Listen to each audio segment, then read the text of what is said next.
And even amid this horrible storm, we are seeing humanity shine through. More than 6,400 mutual aid workers have been dispatched to the region to help in recovery efforts. They've helped with everything from restoring power to clearing debris, repairing infrastructure.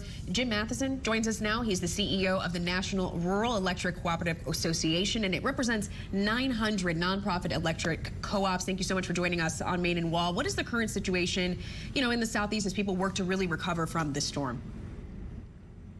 Well, it's a storm of really historic proportions. And while there are over 6,500 workers now who've come from electric cooperatives around the country to help restore power, there's still efforts to understand fully all the damage. There's so many roads that are blocked. It's really hard to access some of these rural areas, and that's who I represent. It's rural electric cooperatives. We serve some of the hardest to serve, most remote places in America. And when it comes to the states you mentioned, Georgia, South Carolina, North Carolina, there's a lot of debris that's stopping people from getting to where we can do this restoration. That being said, we've got electric workers and the equipment coming in from over 15 states around the country just to help rebuild and get the lights back on for the residents. Yeah, we know in these challenging times people really come together.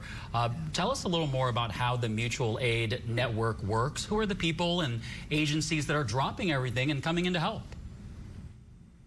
Among the electric cooperatives, we've got 900 cooperatives around the country. We're in 48 different states, and when there's a storm event or damage, the states call each other and say, we need help, and all of our members send their crews in. They're line workers, both men and women, and the equipment as well, and they come from multiple states to help out in terms of restoring the power. And in this case, it's a hurricane in the southeast. It might be in the winter an ice storm in Iowa where mutual aid workers come in to help restore the power there. It's really a situation where we wish this didn't happen, the storm obviously, but for these utility workers, it's really their finest hour. They leave their homes, they go to a different state. By the way, these are remote areas. A lot of these folks are being housed in tents. We're trying to just the logistics of finding a place for them to sleep, food for them to eat. They put it all out there on the line just to try to help their fellow utilities in these affected states get the lights back on. So it really is something that speaks well for all the men and women in the utility industry who support each other in what's called this mutual aid network. And I mean, the images that we're seeing right now in places like Asheville, I mean, it's incredibly heartbreaking to know that there are still people who are trapped because there's so many roads that are flooded. Based off what you're hearing, how long could it take to restore power in the hardest hit areas? There's a situation where a lot of this can happen in the next few days, but some of these, it may stretch into weeks, quite frankly. In some of these really remote areas, there are multiple utility poles that are down. Whole systems need to be rebuilt. Hard to do that really quickly. We're going to do our best to get the lights on as soon as we can.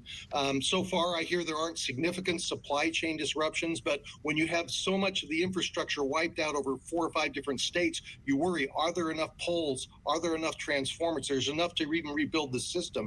So far, so good, but I think in some places it's going to require some real patience in terms of getting the lights on to those last few people. Oh, absolutely. And I think, when it comes to this, we often hear about FEMA and its role in helping with the aftermath and the recovery. How does the work that you all do differ from that? And are there times where maybe there's an intersection where you're working together to really just expedite the process, of course, because it's people's lives and they're in need? Yeah, great question. FEMA is an important partner in this effort in terms of the planning, and quite frankly, they help with the reimbursement to pay for these crews that come in from other states to help rebuild this. So FEMA is an important government partner. I got to say there are other government partners. For example, we've had to get exemptions from the FAA so we could fly drones in to look at the damage since the roads are impassable. So there is a great coordination between electric utility industry and various federal government agencies to help get access, like I said, for drones. Concerns about whether there's lack of fuel. We talked to the Department of Transportation. Boy, it's a real team effort to get this done because the devastation is so vast and so widespread. It really takes a lot of different entities to really help try to address these challenges. Well, it's really incredible just to hear again that, when the call is made, that folks respond to it and being part of this co-op to just get the help that people need. It's quite incredible. Jim Matheson, CEO of the National Rural Electric Cooperative Association. Thank you so much for joining us and sharing some insight on this. Appreciate it. Sure, thank you.